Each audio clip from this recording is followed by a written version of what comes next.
Olá, começa agora o programa do Conselho Federal da Ordem dos Advogados do Brasil. Confira os destaques de hoje. Em defesa da cidadania, OAB reúne entidades e movimentos sociais e lança campanha por eleições limpas no país.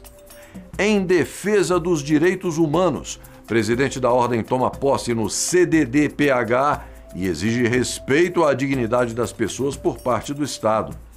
Em defesa da qualidade educacional, OAB vai realizar audiências públicas para discutir a situação do ensino jurídico no Brasil. E ainda, pesquisa revela que mais de 74% dos candidatos são favoráveis ao exame de ordem. Você vê tudo isso e muito mais a partir de agora no programa OAB Nacional.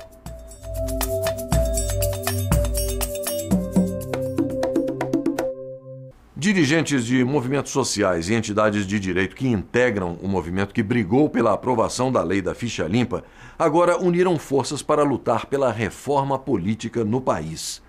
A Ordem dos Advogados do Brasil lançou em ato público realizado na sede da entidade a campanha por eleições limpas no Brasil. O objetivo é colher assinaturas em prol do anteprojeto de lei de iniciativa popular para a reforma política e depois apresentar a proposta ao Congresso Nacional para que sejam aprovados institucionalmente os anseios da sociedade brasileira. Quase 100 entidades da sociedade civil estiveram presentes no ato público, entre elas a Conferência Nacional dos Bispos do Brasil e o Movimento de Combate à Corrupção Eleitoral. Todos participaram do lançamento da campanha por eleições limpas no país. No discurso, o presidente nacional da OAB, Marcos Vinícius Furtado, fez referência às manifestações ocorridas nas ruas do país. Este ato público, nem as entidades que se encontram aqui representadas, que serão nominadas, não temos a pretensão de substituir as manifestações de rua, nem a pretensão de liderar ou coordenar os movimentos da sociedade civil brasileira. Entendemos, compreendemos e acolhemos toda a lógica das manifestações no sentido de que a população quer se expressar de forma livre, sem coordenação, sem tutela, sem qualquer tipo de liderança por parte de pessoas ou entidades. Esses movimentos são legítimos e justos. A população, os cartazes, as frases dizem tudo. O sistema atual não pode continuar. O Estado brasileiro e a democracia brasileira devem se afirmar, mas se afirmar não permanecendo como se encontra, mas se afirmar modificando as suas estruturas, se afirmar de tal modo que possamos construir, evoluindo a democracia brasileira, um Estado que cuide do cidadão. Um Estado que faça com que o cidadão tenha saúde adequada, tenha educação de boa qualidade e tenha um transporte coletivo que realmente possibilite à população uma integração e desenvolvimento social.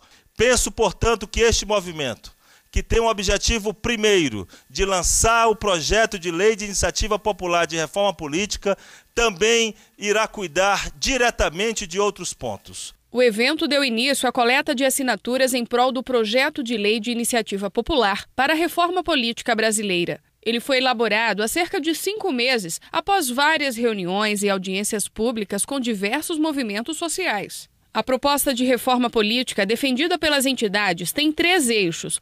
O primeiro prevê a extinção de doações de empresas a campanhas políticas. Como alternativas estão o financiamento democrático, uma mistura de recursos públicos e de cidadãos. O segundo eixo estabelece um sistema de 2 turnos para eleições proporcionais. No primeiro turno, o eleitor vota no partido e, no segundo, nos candidatos. O terceiro eixo, de liberdade total de expressão, revoga normas que impedem o eleitor de manifestar opiniões políticas. Os representantes do Movimento de Combate à Corrupção Eleitoral, Jovita Rosa e Marrom Reis, detalharam a proposta do projeto. A gente quer tirar toda a manifestação do poder econômico, toda a influência do poder econômico das eleições. Empresa não faz doação de campanha, empresa faz investimento. Por isso, nós queremos eleições limpas. É uma mudança profunda do sistema eleitoral, que tem por objetivo levar os partidos a expor seus programas, a se organizar ideologicamente para disputar o voto com base em propostas. No primeiro turno, a campanha será centrada exclusivamente nos partidos e não nos candidatos. Então, haverá um núcleo de campanha que é partidário e não o número absurdo de candidatos que nós temos hoje. Nas últimas eleições concorreram 482 mil candidatos. Esse tipo de situação que leva ao aumento exponencial incontrolável do custo. E isso acaba com esse sistema em que há uma redução do número de pessoas que disputam o voto da ordem de 73,5%. Esse sistema tem o mérito de impedir que uma pessoa receba o voto e beneficie outro candidato com esse voto. Hoje os eleitores votam em uma pessoa e acabam elegendo outra por causa das regras do sistema. Isso acaba. O voto dado a um candidato beneficia exclusivamente a ele e a ninguém mais. Para assinar o projeto é só entrar no site eleiçõeslimpas.org.br. O link está disponível no topo da página do Conselho Federal e também nos portais das seccionais da OAB.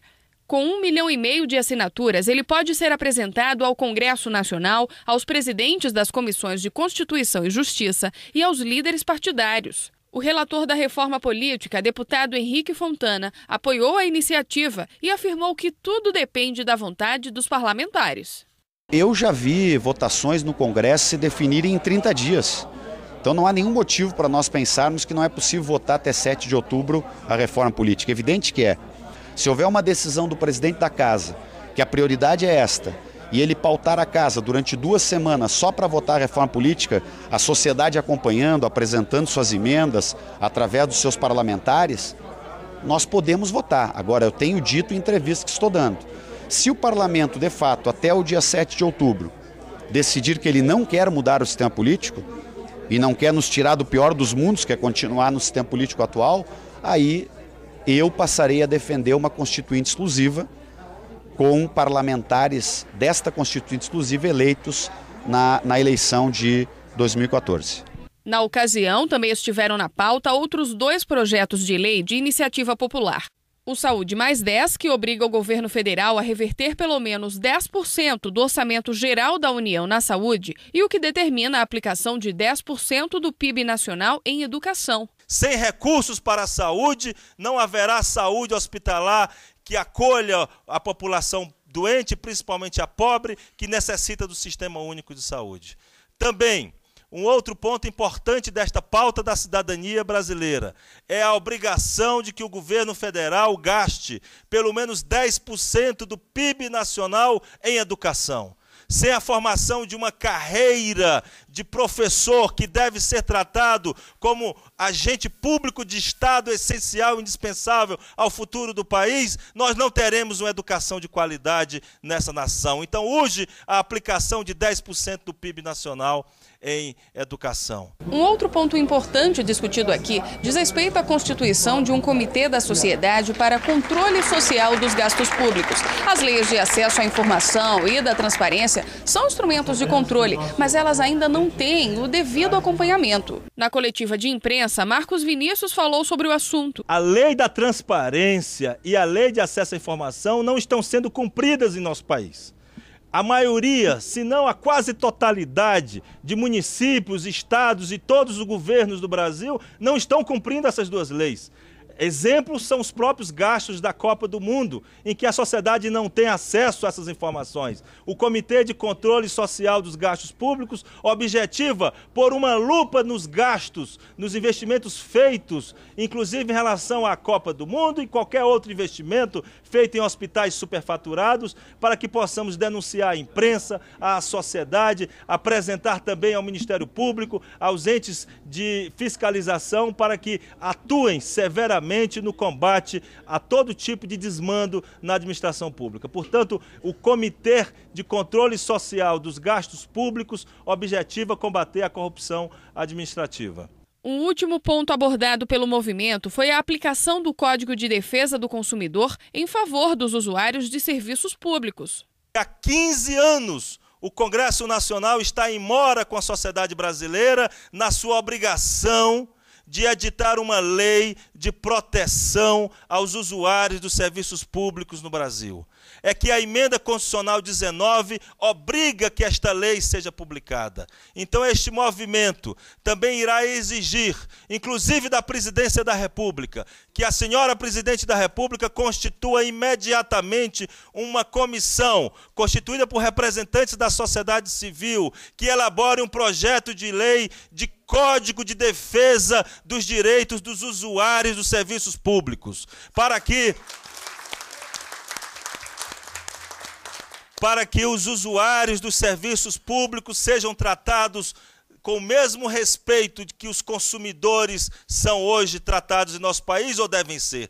Temos que criar os PROCONs dos serviços públicos. Temos que fazer com que a população, ao ser maltratada em hospitais e em educação sem qualidade, tenha como canalizar a sua revolta, tenha como canalizar a sua justa reivindicação numa reclamação efetiva a um PROCON contra o serviço público sem qualidade, para que o cidadão brasileiro, o contribuinte brasileiro, sejam tratados com dignidade por hospitais e por escolas em todo o nosso país. Todas as pautas foram discutidas em audiência com a Presidente da República, Dilma Rousseff. Apresentamos à Presidente da República as linhas principais do projeto de reforma política de iniciativa popular, que inclui financiamento democrático de campanha, voto transparente e ampla liberdade de expressão em nosso país, inclusive nas redes sociais, e buscamos demonstrar à Presidente da República de que não é necessário a alteração da Constituição Federal para a obtenção de uma reforma política o mais rápido possível. Também buscamos demonstrar de que é possível, é necessário e é urgente que a reforma política seja aprovada num prazo rápido, que no prazo de 45 dias já tenhamos em nosso país respostas definitivas sobre a reforma política. Não podemos perder este momento de nosso país para a aprovação da reforma política. Temos que utilizar toda esta insatisfação da população, toda esta reivindicação por política limpa, pelo fim da corrupção, para aprovar medidas de reformas urgentes em nosso país. Não podemos, portanto, adiar esta matéria. O nosso projeto de reforma política é um projeto que altera a lei das eleições, altera a lei dos partidos políticos, ela não altera a Constituição Federal por várias razões. Quais as principais? Primeiro, porque é de mais fácil aprovação, mais rápida aprovação, e segundo, alterando a legislação eleitoral e a lei dos partidos políticos, nós teremos mais democracia e teremos mais participação da população. E a seguir, presidente da Ordem toma posse no Conselho de Defesa dos Direitos da Pessoa Humana e exige respeito à dignidade das pessoas por parte do Estado. O programa OAB Nacional volta em instantes.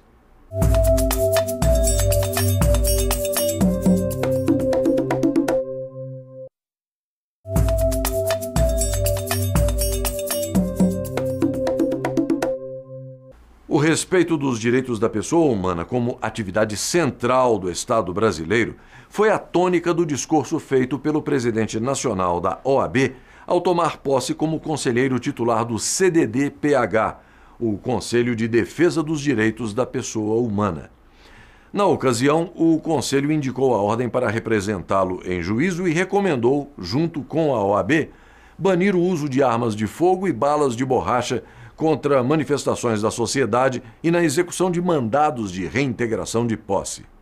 O presidente nacional da Ordem dos Advogados do Brasil, Marcos Vinícius Furtado, tomou posse como conselheiro titular do Conselho de Defesa dos Direitos da Pessoa Humana da Secretaria de Direitos Humanos da Presidência da República. Durante a reunião ordinária conduzida pela ministra Maria do Rosário, ele elogiou o trabalho do CDD-PH e defendeu a necessidade do cumprimento da Constituição Federal de 1988 como representante da dignidade da pessoa humana. É preciso destacar que após 25 anos a Constituição Federal necessita ser cumprida, necessita ser efetivada, principalmente quando destaca como princípio gênero de toda a ordem constitucional brasileira a dignidade da pessoa humana. Isso está esculpido na Constituição Federal e precisa ser uma realidade em nosso país. A ministra agradeceu a participação da Ordem no Conselho de Defesa dos Direitos da Pessoa Humana como forma de auxílio na afirmação de sua autonomia. Nós aqui precisamos procurar cada vez mais que esse Conselho afirme sim a autonomia, como eu lhe disse antes da nossa reunião, e precisamos estar atentos diante de todas as violações para conseguirmos reverter, inclusive, essa cultura que o senhor falava, onde as violações ocorrem, porque é lá que nós devemos agir, fortalecendo os movimentos. O presidente da OAB deixou a entidade à disposição do CDDPH para ingressar como assistente simples nos incidentes de deslocamento de competência no âmbito do Superior Tribunal de Justiça. Essa atuação do Conselho possui todo o apoio da nossa entidade, queremos auxiliar no que for útil, no que for necessário. Sabemos que todos vocês dominam, as senhoras e os senhores dominam com muita maturidade, com muito conhecimento, com muita experiência a temática de defesa dos direitos humanos, e a Ordem quer apenas ser um aliado dessa luta. O primeiro caso em que a Ordem dos Advogados irá atuar como representante do Conselho será no IDC-3, que visa a federalização dos crimes contra os direitos humanos praticados pela Polícia do Estado de Goiás, conforme diversos inquéritos instaurados. Podemos ingressar como assistente simples, o que colheremos o processo na fase que se encontra e envidaremos esforços. Tanto podemos entrar em nome próprio, a Ordem enquanto instituição, de acordo com o artigo 44 do Estatuto, ingressará na defesa dos direitos, né, das pessoas, em especial postulando o deslocamento de competência, como também poderemos, se o Conselho entender salutar e também conveniente, representar o próprio Conselho. Quer dizer, é algo que a Ordem fica à disposição. Ainda durante a sessão, a OAB participou da formulação de resolução do Conselho que recomenda às autoridades de segurança federais e estaduais a proibição do uso de armas de fogo em manifestações, eventos públicos e na execução de mandados de manutenção e reintegração de posse. Além disso, traz recomendações quanto ao uso de armas de baixa letalidade, como balas de borracha e sprays de pimenta. Ao se pronunciar durante a discussão que resultou na aprovação da medida, Marcos Vinícius enfatizou que a proteção da vida das pessoas deve ser a prioridade. Diante de uma manifestação ou de uma reintegração de posse, chega a um determinado ponto que a preservação da vida e, portanto, da pessoa se sobrepõe à preservação da propriedade ou do bem. Nesse momento em que esse choque ocorre, se deve preservar a vida, porque esta não tem reparo algum. Eventuais danos à propriedade, que ninguém deve estimular, ninguém deve, achar meritório que isso ocorra, esses danos podem ser reparados. E, eventualmente, pessoas que ocasionaram danos de forma ilegítima também podem ser responsabilizadas. Então, a resolução ela tem o mérito de fazer uma opção no parágrafo único pela preservação da vida e da incolumidade das pessoas. Então, esse deve ser o norte a ser desenvolvido pelas forças de segurança. Uma força de segurança inteligente deve assim agir, preservar as pessoas e a vida e verificar responsabilidades sobre danos ao patrimônio. As responsabilidades serão depois reparadas e apuradas, mas a vida sempre preservada. A ministra ressaltou que o Conselho não produz regras sobre o uso das armas, mas defende a utilização do diálogo e contenção por meios não violentos como forma de pacificação. O CDDPH não pode fechar os olhos para um conjunto. Se trata de garantir que os jornalistas possam exercer sua função com democracia e direitos. Se trata de garantir que a população possa participar livremente de manifestações de forma pacífica, sem ser atingida por qualquer circunstância violenta. E cabe ao Estado uma atenção específica na orientação das suas forças policiais e agentes públicos, justamente para que toda abordagem seja feita a partir dos princípios de direitos humanos e da não violência, que devem orientar a ação das forças públicas em todos os sentidos, particularmente a preservação da vida, a incolumidade das pessoas e os direitos humanos, considerados também como livre manifestação do pensamento e de reunião. Por isso, a proposta desta resolução. Veja no próximo bloco, OAB vai realizar audiências públicas para discutir a situação do ensino jurídico no Brasil. E veja também, a maioria dos candidatos ao exame de ordem é favorável à avaliação. E nossa equipe mostra o comportamento dos examinandos no dia de prova. É daqui a pouco, depois do intervalo. Até já.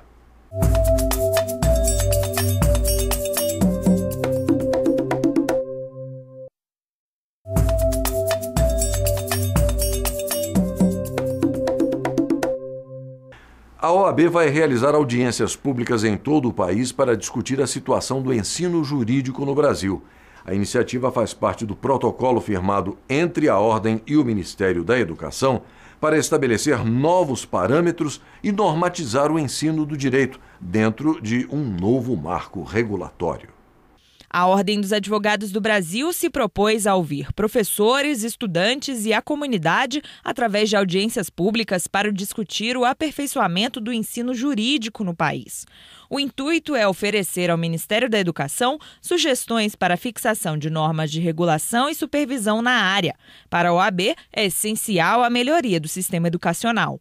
Como a Ordem também não quer se posicionar no tema como dona da verdade ou construir as suas ideias e propostas entre quatro paredes ou em um gabinete fechado, a Ordem vai se propor ao trabalho democrático, e a democracia dá muito trabalho, sabemos disso, mas não há remédio melhor para eventuais males da democracia do que mais democracia.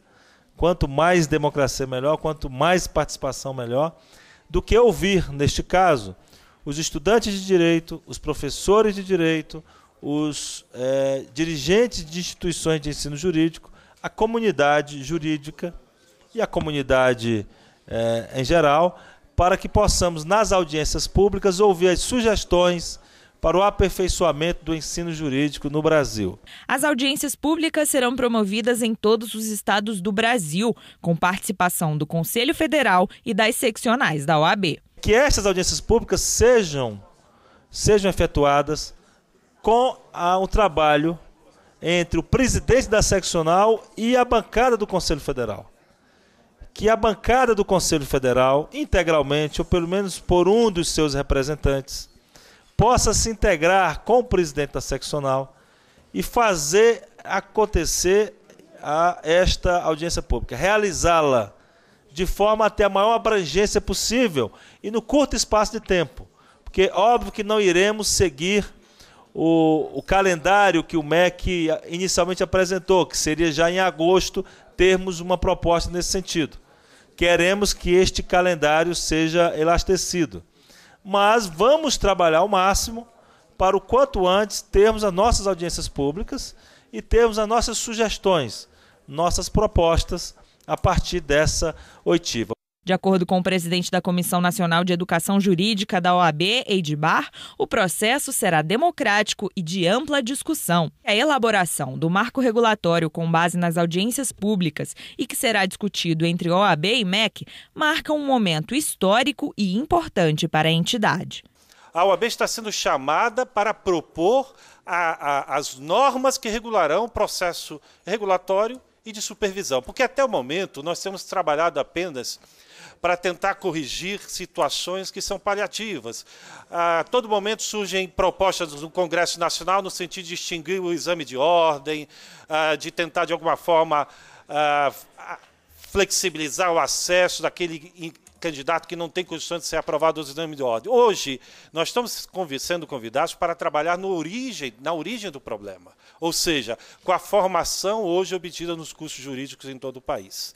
Por isso que é um momento inédito, é um momento importante. Há um cronograma estabelecido pelo ministro da Educação extremamente apertado. A ideia é de que essas novas regras, a partir da discussão da OAB e MEC, sejam já implementadas e sirvam de base para o processo regulatório a partir já do segundo semestre. Como disse o presidente, é evidentemente que o calendário do MEC não é necessariamente o cronograma e o calendário da OAB, mesmo porque a presença da OAB, pela sua história, pelo seu perfil institucional, obriga a ampliação dos debates. Ele informou que após os debates estaduais, será realizada uma audiência nacional na sede do Conselho Federal. Fechado esse circuito de audiências públicas estaduais, venhamos a realizar uma audiência pública geral aqui no Conselho Federal da Ordem, já com os subsídios fornecidos pelas audiências públicas estaduais. De forma que a gente, em regime de urgência mesmo, os representantes do Conselho Federal, nós 3 representantes do Conselho Federal, possamos, ao final do mês de julho, apresentar a proposta da Ordem para a mudança do marco regulatório do ensino jurídico no país. Para o presidente nacional da Ordem, Marcos Vinícius Furtado, esse será um fato marcante, importante para o país e relevante para a OAB. Eu tenho certeza que em cada seccional, os conselheiros federais com o presidente, convidando os professores, os estudantes, os dirigentes de instituições de ensino para discutir esse tema, será um fato marcante na relação entre a OAB e as instituições de ensino. A Ordem vai ouvir os estudantes, vai ouvir a comunidade acadêmica, vai ouvir as instituições, para que possamos ter as nossas conclusões. Não ficaremos apenas com a postura de criticar, mas também com a postura de ouvir e, a partir dessa oitiva, tirar os melhores caminhos. Penso que é algo importante para o país, relevante para a Ordem e politicamente muito efetivo, amplia a capacidade de diálogo da Ordem em cada estado. Uma pesquisa realizada pela Fundação Getúlio Vargas com candidatos ao exame de ordem unificado revela que mais de 74% dos examinandos são favoráveis à avaliação. O levantamento aponta também que mais de 70% dos entrevistados acreditam ser importante ou muito importante a aplicação da prova para que seja mantido o bom nível dos advogados no país. E por falar nesse assunto, nossa equipe esteve presente na segunda fase do 10º Exame de Ordem Unificado para conferir de perto o comportamento dos candidatos antes e depois da realização da prova. Veja a reportagem. Finalmente chegou o dia da prova prático-profissional. Tinha gente sonhando com esse momento, né, Roberto? Quem é o candidato da Ordem que não sonha com essa prova, né? Ela leva a gente assim às últimas. Eu sonhei com uma peça lá que acho que me traumatizei com ela da primeira vez que eu fiz, aí sonhei com ela que eu estava arrebentando. Ele prefere abrir o vademecum só na hora da prova. Eu não gosto de, antes da prova, fazer aquela... Eu trago o material que pode usar e só abro mesmo quando estou lá na concentração. O mais comum é ver candidato dando aquela última folheada nos livros. Diene, nem antes do exame, largou as marcações coloridas. Eu separo teses, por exemplo, na cor rosa, separo as peças principais verde, quais são as leis, os artigos, geralmente, que fundamentam a tese, o preâmbulo, né, da petição. Eu utilizo também os post-its para poder separar no código quais são as principais leis. Me ajuda porque é muito grande, muita coisa, então eu já memorizei mais ou menos onde estão cada um dos marca-textos, né, dos post-its. Seu Tenório levou 3 volumes. Enquanto um estava na mão, 2 serviam de banco. Eu estou dando a última lida aqui, mas técnica é aquela, é você encontrar a matéria e responder. Eu não vejo técnica especial para responder a prova da OAB, não. Até porque ela é sempre uma surpresa, né? Ele estava preocupado com a peça sobre direito do trabalho. Só que a cobrança para se dar bem no exame da ordem não é nem profissional, mas pessoal. Aos 63 anos, seu Tenório chega pela 3ª vez na segunda fase. Eu estou fazendo o exame da ordem mais para satisfazer um ego pessoal, né? Pode ser que me seja exigido uma hora dessa trabalhar como advogado, mas não é o meu propósito, não, viu? É porque eu fiz o curso de Direito e eu acho que só está completo quando você tiver uma OAB. Os mais jovens e que fazem a prova pela primeira vez são mais cobrados. Minutos antes do exame, é fácil adivinhar o assunto da conversa entre Miller e Naila. A gente está achando que a prova vai ser mais difícil do que a anterior, porque muita gente passou na primeira fase. Então a gente está esperando uma segunda fase bem mais difícil. Eu me preparei lendo o material, lendo o código, porque eu estou num semestre, final de semestre, então apresentei monografia na semana passada, 11 provas durante a semana. Então, contar com a sorte e com a leitura de última hora. Foram 5 horas de prova, composta por 4 questões práticas sob a forma de situação-problema e uma peça profissional, valendo 5 pontos, metade do peso da prova. A peça é sobre um tema da área jurídica escolhida pelo examinado. Eles tiveram que optar por direito administrativo, civil, constitucional, empresarial, penal, direito do trabalho ou tributário e seu correspondente direito processual. A peça foi uma revisão criminal, né? Uma peça muito difícil, né? Caiu 4 questões também, uma de livramento condicional, uma sobre erro, outra questão falava da questão do garante, no salva-vidas. Não estava muito complicada a peça não, o negócio que é uma prova maçante, né? Muita leitura, mas estava no nível das outras provas que eu vinha acompanhando, né? A questão da incidência do imposto de renda sobre as indenizações de danos morais e danos materiais. Aí eu fiquei em dúvida, mas tinha uma súmula lá que falava que não cabia, eu usei como fundamento, né? O gabarito desta fase vai ser divulgado em 5 de julho e o resultado sai no dia 9 do mesmo mês. Os candidatos falaram sobre a importância de se fazer o exame da ordem. Acho que o mínimo geral tem que ser avaliado, né? A prova serve para isso. O próprio mercado ele desqualifica as pessoas, né? Quando não é um bom, não desenvolve bem a sua profissão, né? Então acho que é justo ser cobrado, sim. Não só em direito, mas em todas as áreas. Porque eu quero ser advogado, pretendo ser advogado, exercer a profissão. Depois do intervalo você vai ver. Advogado Luiz Roberto Barroso é empossado ministro do Supremo Tribunal Federal. E ainda, OAB participa de homenagem à memória do ex-ministro Sálvio de Figueiredo Teixeira no TSE.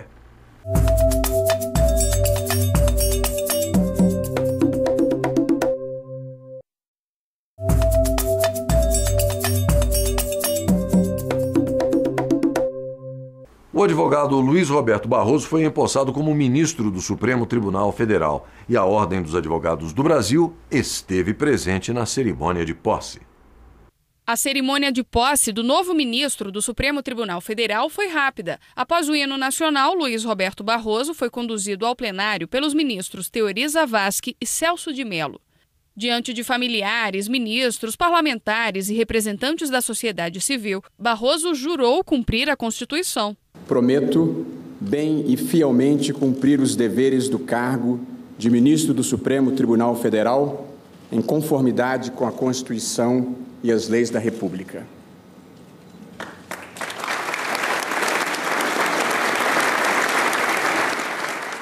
A posse foi dada pelo presidente do STF, Joaquim Barbosa.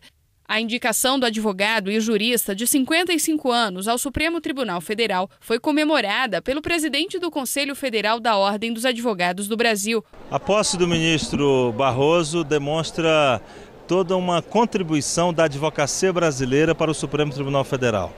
O Luiz Roberto Barroso é um professor emérito, um constitucionalista preparado, um advogado militante. Ele certamente com essas qualidades irá bem representar na função jurisdicional a sociedade brasileira para que a Constituição Federal, no ano em que completa 25 anos, seja cada vez mais respeitada e efetivada. A Constituição Federal é um projeto de nação, ela não pode sofrer riscos e o cumprimento da Constituição Federal, o resguardo das normas constitucionais é fundamental para que nós tenhamos a defesa do Estado Democrático de Direito, da liberdade de expressão e das garantias do cidadão. E o ministro Luiz Roberto Barroso bem desempenhará como guardião da Constituição a função de dar efetividade às normas constitucionais. O ministro do STF, Marco Aurélio Mello, e da Justiça, José Eduardo Cardoso, também elogiaram o novo membro do Supremo. Agora o time está completo, somos 11. Será uma grande colaboração para o tribunal, para a eficácia da Constituição, para a eficácia do direito. O Supremo Tribunal Federal recebe um grande jurista, um grande homem, um humanista. E tenho absoluta certeza que o ministro Barroso está à altura desse tribunal e terá, a exemplo do que tem no mundo acadêmico, uma atuação magnífica como magistrado. Luiz Roberto Barroso é o 4º ministro nomeado para o STF na gestão da presidente Dilma Rousseff e substitui Carlos Aires Brito, que se aposentou compulsoriamente aos 70 anos, em novembro do ano passado. Foi professor da Universidade do Estado do Rio de Janeiro e procurador do Estado. Como advogado, atuou no Supremo em casos importantes como união homoafetiva, aborto de fetos anencéfalos e pesquisa com células-tronco embrionárias. O presidente nacional da OAB participou de uma homenagem póstuma do Tribunal Superior Eleitoral ao ex-ministro e ex-corregedor-geral da Justiça Eleitoral, Sálvio de Figueiredo Teixeira. Os 40 anos de carreira do magistrado foram lembrados pelo presidente da Ordem. Ele destacou que o tratamento dispensado aos advogados por Sálvio de Figueiredo demonstrava o respeito do magistrado à advocacia brasileira. A homenagem póstuma do Tribunal Superior Eleitoral ao ex-ministro e ex-corregedor-geral da Justiça Eleitoral, Sálvio de Figueiredo Teixeira, reuniu familiares, ministros do TSE, do Supremo Tribunal Federal, do Superior Tribunal de Justiça, além da vice-procuradora-geral eleitoral do Ministério Público Federal, Sandra Cureal, e do presidente nacional da Ordem dos Advogados do Brasil, Marcos Vinícius Furtado. O presidente da Ordem foi um dos convidados a homenagear Sálvio de Figueiredo e destacou 3 aspectos que marcaram a trajetória de 40 anos de magistratura do ministro. Como primeiro ponto, classificou como excepcional o trabalho dele. Um excepcional magistrado, que na visão da advocacia significa ser equilibrado, sensato, marcadamente humanista e preparado. Jamais perdeu de vista a jurisdição, atento a todos os detalhes do processo, e igualmente importante, ouvindo e dispondo o seu gabinete ao advogado. Trata-se de um gesto de respeito às prerrogativas dos advogados e ao preceito constitucional que confere ao profissional da liberdade sua essencialidade para a justiça. Marcos Vinícius elogiou a preocupação do ministro com seu aperfeiçoamento e do ensino jurídico no país e ressaltou como segundo aspecto a implantação da Escola Nacional de Formação e Aperfeiçoamento de Magistrados. Foi da sua dedicação, de sua visão, que nasceu a Escola Nacional de Formação e Aperfeiçoamento de Magistrados, obra que mereceu todo o aplauso da Ordem dos Advogados do Brasil e nada mais justo que essa instituição tem agora o seu nome, como de fato o possui. Escola que possui uma origem na própria experiência pessoal do ministro Sálvio de Figueiredo, porque ao ser aprovado em um concurso público para magistrado, não se sentiu devidamente tratado pelas instituições com uma mera designação de comarca para exercer a função. Viu o ministro, a partir de sua própria experiência, a necessidade de uma escola que pudesse acolher, ensinar e trocar experiências e passar conhecimentos ao novo magistrado que ingressa nessa importante função de Estado. A atenção de Sálvio Figueiredo para o mundo legislativo também foi lembrada pelo presidente da OAB. O terceiro aspecto a destacar a obra do ministro Sálvio de Figueiredo é a atenção para o mundo legislativo, em especial na reforma das instituições processuais do nosso país.